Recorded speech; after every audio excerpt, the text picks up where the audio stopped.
Now we come to section 31. And would you please turn to page section 31. The section is Subhuti, what do you think? If someone says the Buddha speaks of the view of an ego, a personality, a being and a life, Subhuti, does that person understand what I mean? No, World Honor One. That person does not understand. Why? Because when the Tathagata speaks of the view of an ego, personality, and a being and a life, it is not really, but is experientially called the view of an ego, a personality, a being and a life. Subhuti, he who develops the supreme enlightenment, mind, should thus know, see, believe, and comprehend all things. He should not set up the perception of things in his mind. Subhuti, the so-called form of things, Dhamma, Lasana, the Tathagata says is not, but is experientially called the form of things.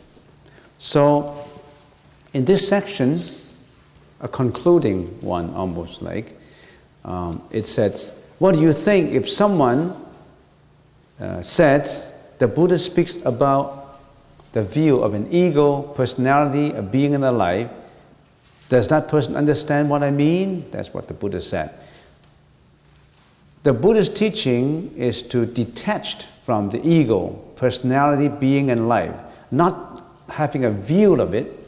If someone says that the Buddha's teaching is having a view of the ego, personality, being and life, then he does not understand what the Buddha's teaching is all about. So, just to recap on what's ego, personality, being and life. When we started out in the first 2 or 3 chapters, we talk about that, and now we talk about that again. What's this fourfold fallacious concept that an average or temporal being always maintain? What is this? Ego. What is ego? Ego is solipsistic. Solipsistic is to a person maintain the view that the most important is the existence of the self, oneself. Some people maintain the view that if I don't exist, nothing matters. So there's this very solipsistic. It thinks that the self is important. You as a self is important. I as a self is important. The self is important. And that's related to the ego, solipsistic. So the ego, what is this ego? The ego is even stronger. This view is even stronger. You have a self, I have a self, but my self is more important than yourself. When urgent situation come, I can sacrifice yourself to maintain myself.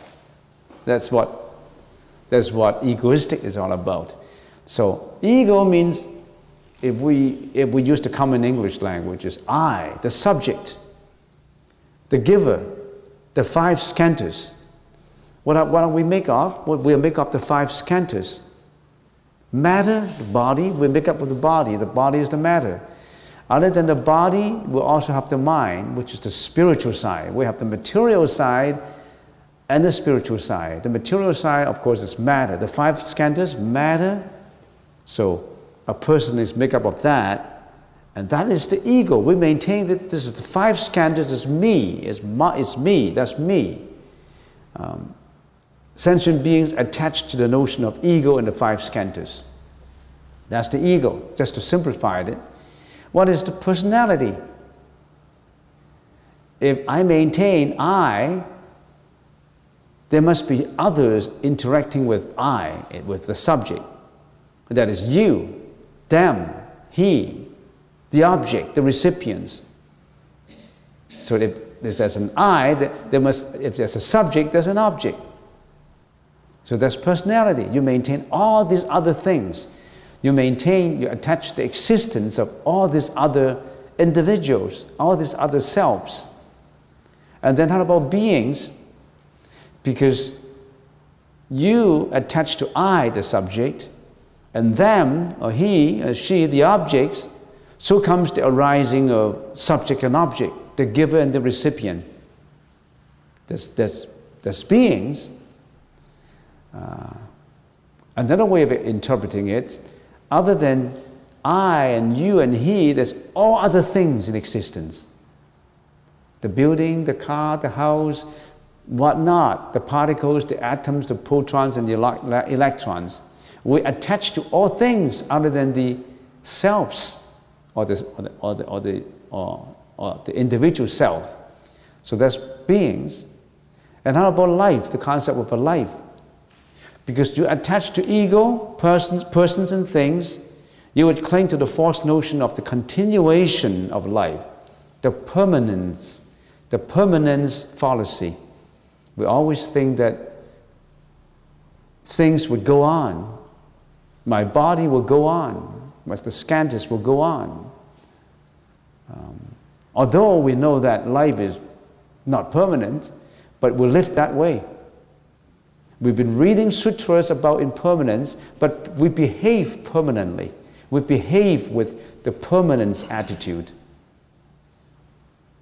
So there's always a saying in the Chinese language, chant the sutras of impermanence, but react with permanence. We always react with permanence.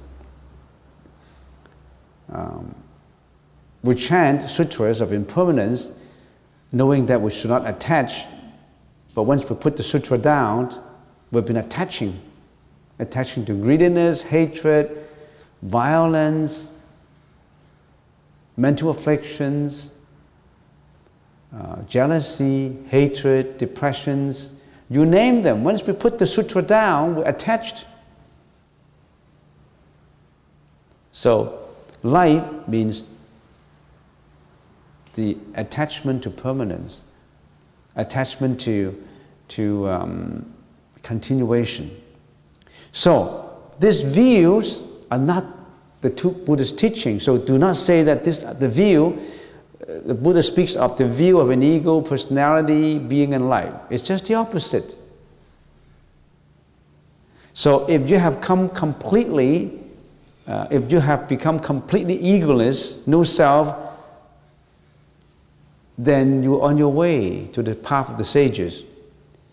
And if we practice egolessness, always contemplate and react without attachment to ego, ultimately we will liberate ourselves from all mental afflictions. We need training in it.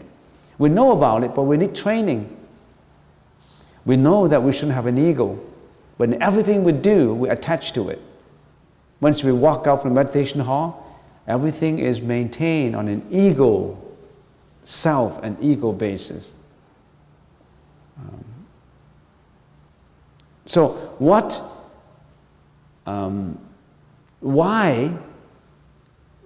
do we come to this world? Why do we get born in here? Let's put it very simply. Why do we get born in here? Because of karma. Because we have built our own karma in the past lives that we get born in here. You have no choice. You think you have a choice? You think, I don't want to be born in here. You don't have a choice. Why? Because you build up your own sentence. You build up your own karma. You don't have a choice in which family would you go to. A rich family, a poor family, a healthy family, unhealthy family. You don't have a choice because karma brings you here. Is karma determined by God? No. It's determined by what you have done. You created your own karma. Don't blame anybody. And what is this karma? Karma, what is this karma? Karma has no real nature. Karma depends on causality. Karma depends on all these causes put together, coming with effects. The causality, cause and effect. All these, you did all these causes, you realize all these effects. So karma is just a combination of cause and effect. It itself has no permanent nature. It has no real reality. It doesn't have any reality. And anything does not have a real nature depends on what? Depends on causes. And if we can really categorize all these causes, they fall into two groups. If really we have to categorize them. One category is from outer environments. Everything is causes, you name it. Countless, immeasurable causes. You look at a proton, electron, does it come into being without any causes? You look at me, do I come into this world without causes and all of a sudden I get born?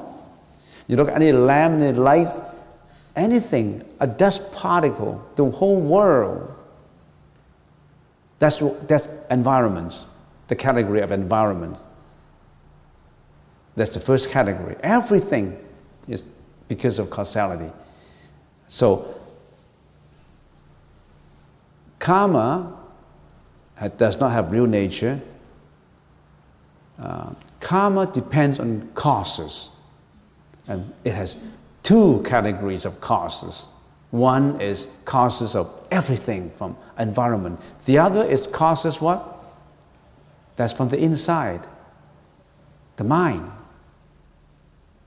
Now, if I look at the lantern, that's a cause.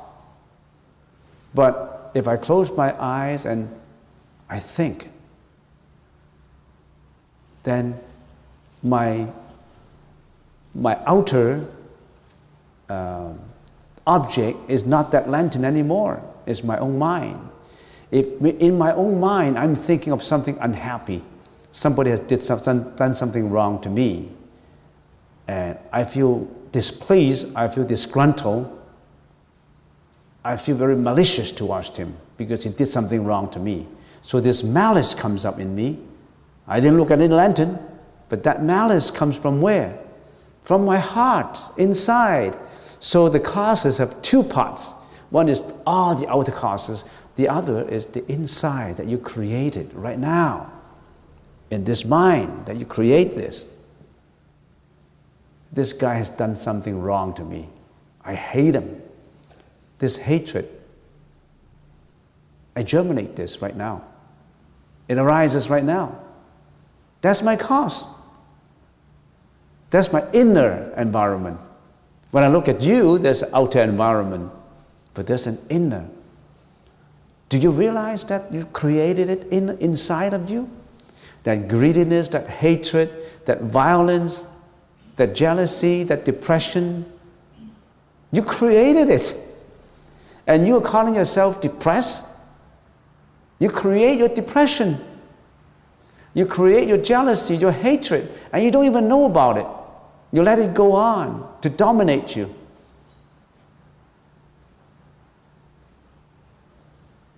And you create that, and the Buddha, for the sake of explaining it to you, you create three things, the three poisons.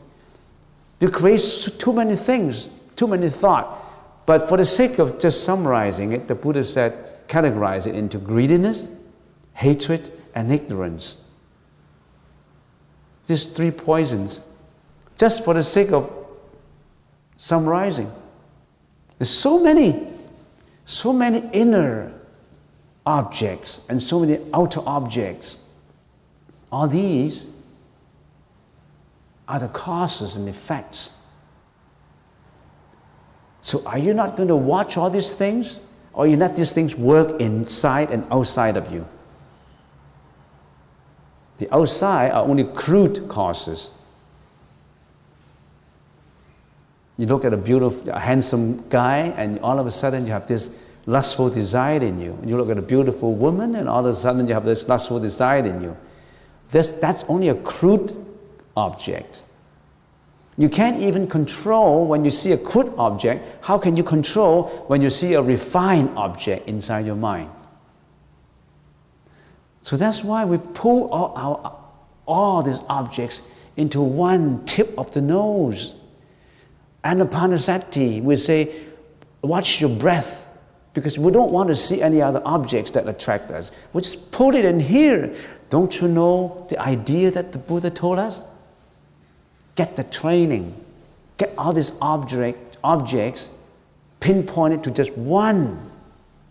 There's so many objects that lead us astray. Let's go to this Anapanasati. Put your attention, your concentration on one point. Then you start your training that way. Next. 32. Subbuddhi. If on the one hand someone gave away in alms the 7 treasures in quantities sufficient to fill all the worlds in uncountable eons, and another virtuous man or woman developed the Bodhi mind and received hell in mind, read and recited even a 4-line stanza of this sutra and expounded it to others, the latter's merit would surpass that of the former. If you donate treasures that could fill up the whole world, there are merits coming from it.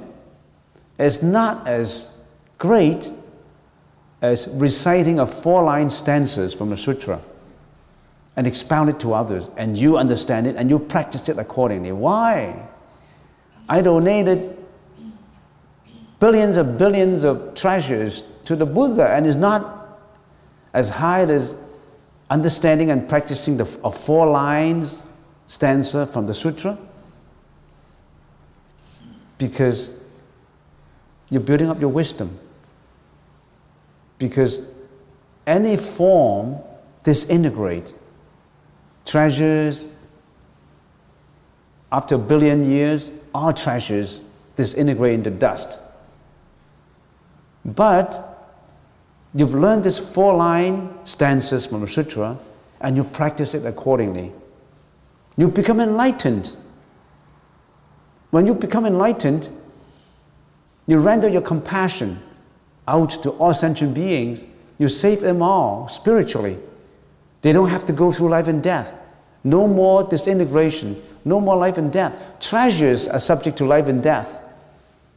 But this eternity, this Tathagata, is not subject to life and death. It's formless. How can you put a value on something that is formless? So if you do anything without attachment to ego, the merit so obtained is manifold better than getting money, reputation, names. Those are only increasing your attachment. So we do charity without giving names.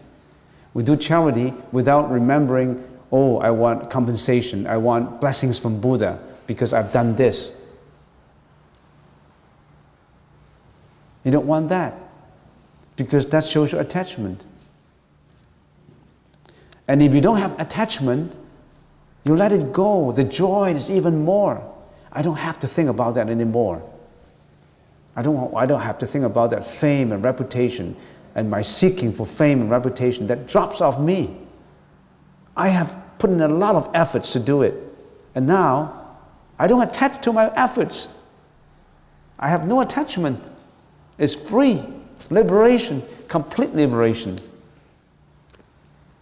Because if I did it, if I put all my efforts with an intention for an exaggeration of my fame and reputation and ego, I'm just contrary to the Tathagata. And now I'm not. I'm free. I dropped that bag off me, that bag of ego, that bag of name, that bag of money. In what manner should it be taught to others? By teaching it without attachment to form, with the immutability of the Absolute. Why is it? Because all phenomena are like a dream, an illusion, a bubble, and a shadow, like dew and lightning. Thus should you meditate upon them. That's a very famous 4-line stanza right there. If somebody asks you, what's a 4-line stanza, the most obvious one from the Diamond Sutra, that is it. In the Chinese language, it's 4 lines. In the English language, it's just 1 sentence or 2 sentences. What is this? All phenomena are like a dream. All phenomena are like a dream. All phenomena are like a dream, an illusion, a bubble, and a shadow. You can write it down and put it as a motto in front and put it on your desk. All phenomena are like a dream.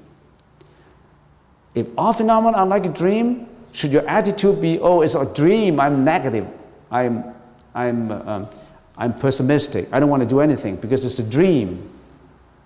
Then you have mistaken the Buddha's meaning. It's a dream, but you still have to aspire to be a bodhisattva. You live in a dream, but you'll be a good bodhisattva in that dream. Not just giving up, letting go. Letting go of your efforts.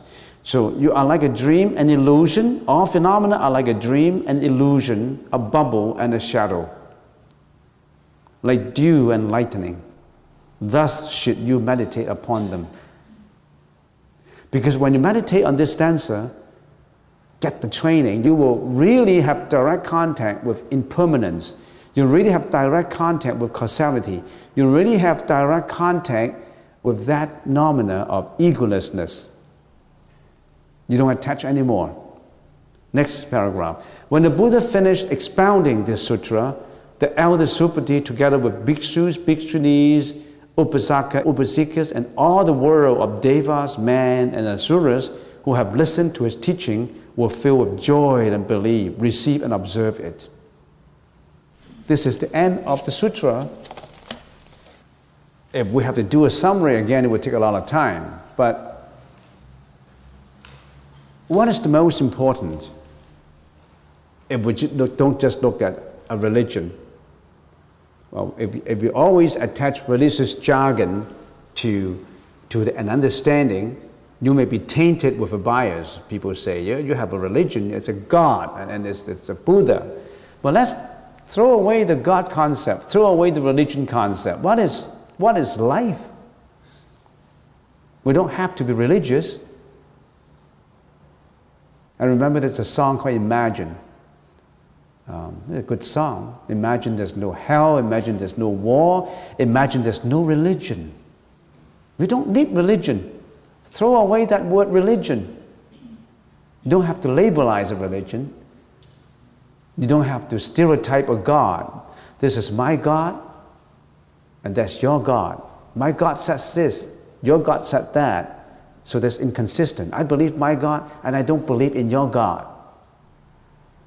Is that what the real God says? That's a religion. Let's throw away the religion. Life is potentially meaningful under any conditions, even those which are most miserable. Humans have the capacity to creatively turn life's negative aspects into something positive and constructive.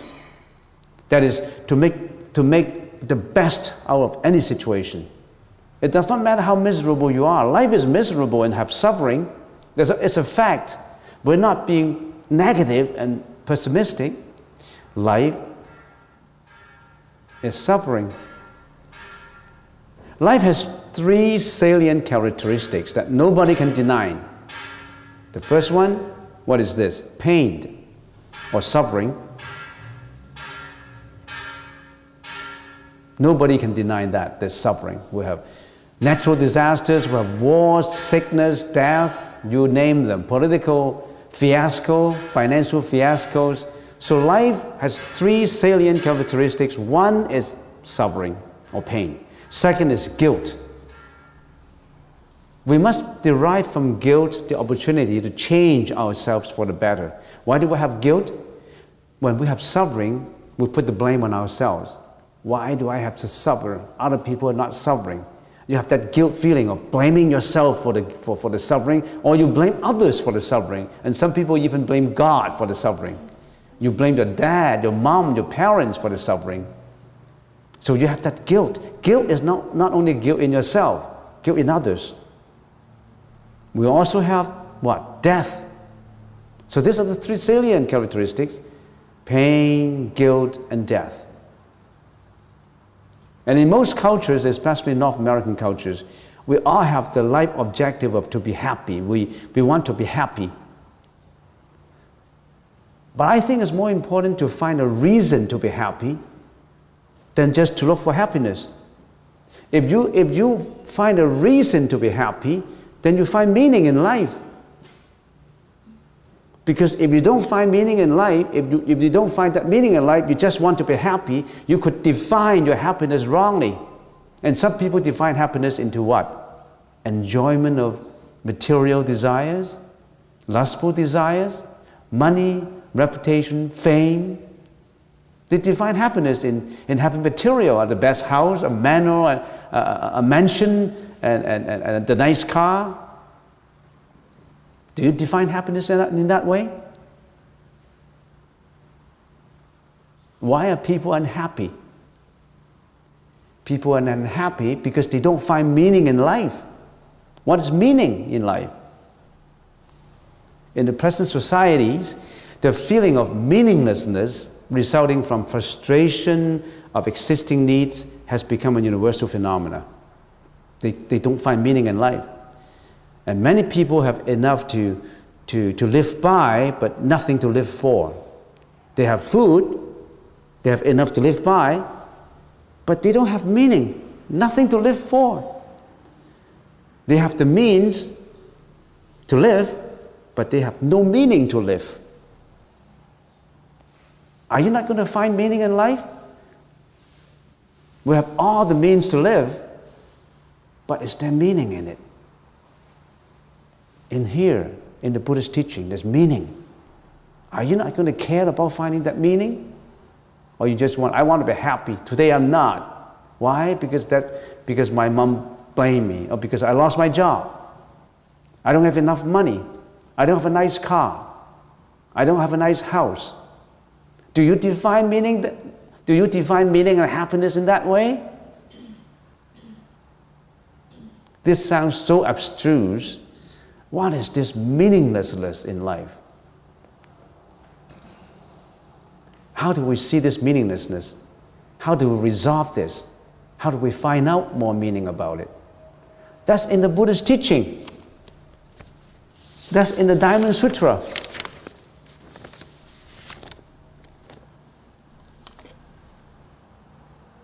Basically, the meaninglessness has three aspects to it.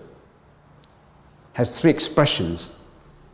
How do people express that life is, I don't find meaning in it? How do people express meaninglessness? They usually express meaninglessness in what? In depression, in aggression, in addiction. They feel depressed. They don't know what to do. That's depression. How's aggression? They become a criminal. They hurt others because they don't find meaning in life. They just want to get what they want, and they can steal, they can rape, they can lie, they can do whatever they want. It's aggression. Just the opposite of depression. An exaggeration of his own actions, of his own speech. That's how meaninglessness, that's how the devil of meaninglessness find expression.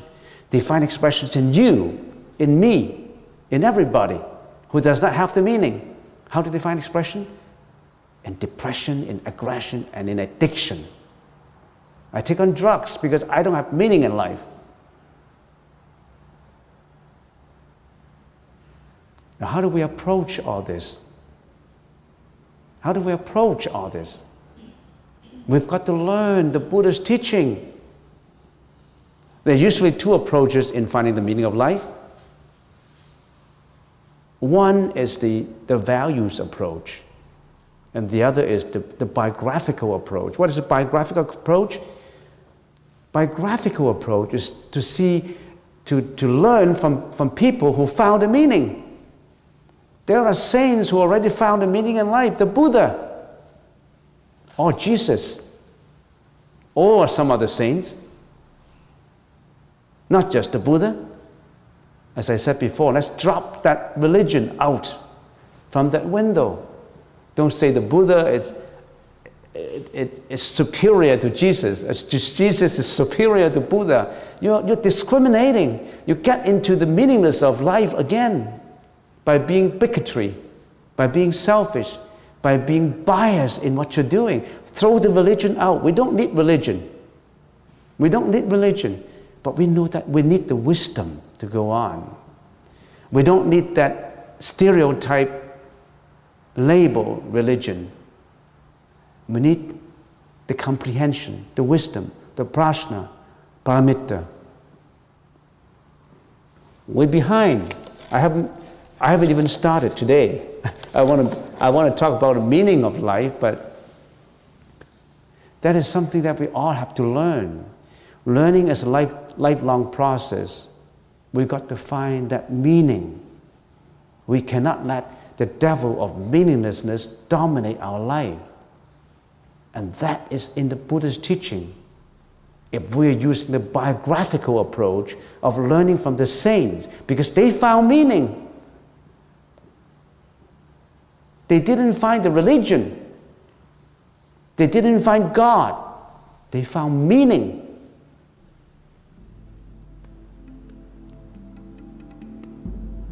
Well, thank you very much for the Diamond Sutra. I would like to dedicate any merits obtained from the discussion, from the lecturing, to all sentient beings, for compassion, for world peace, for getting away from meaninglessness, and last but not least, for the welfare of Richmond, of BC, of Canada, and of the whole world. We don't want an earthquake in here. So, similarly, we don't want an earthquake in any part of the world. No catastrophe, world peace, compassion, purity of mind, and perpetuation of the Buddhist teaching and of any saintly teaching.